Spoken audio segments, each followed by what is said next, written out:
day everyone, my name is Pateka and I'm a software developer. So today I'm going to take you through querying data with Transact SQL.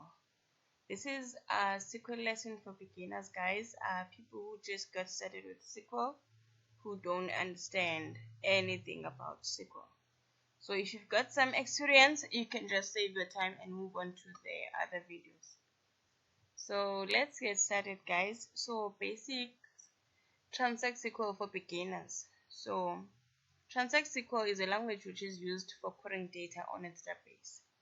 So now we're gonna unpack it. What do we mean by querying data?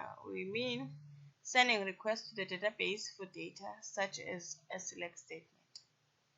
So there is SQL and then there's Transact SQL. So what is the difference? Transact SQL is a version of SQL that has more features, making query writing easier, quicker, and more efficient. So now, what do you need in order to practice these lessons? You're gonna need to have a Microsoft SQL Server installed on your PC. You're gonna need your AdventureWorks database, which we use for our dummy data. And you're just gonna need to watch these videos and follow through what we do.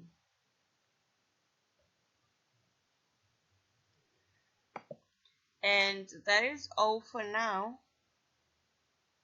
Good luck, guys. If you've got any problem, just comment below on this video, comment, like, and subscribe. So the other things that you can do in a database, you can create a database, you can create tables. Once you've got a database, you create tables, then you load data, then you can do a select statement, that is, you get data from the database. You can do an update statement when you want to change a certain row in a table, and you can also do a delete. So you can delete a table, you can delete a row, or you can delete a database, but you do not want to do that. There are very few times where you want to delete the whole database.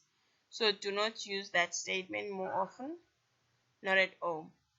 Also, you can join two tables in a database. Let's say you've got a person table and you've got a person email address table, and now you want a list of rows from the person table, but you also want their email addresses, and then you can just join those tables using an inner join, and you get the list of persons with their email addresses.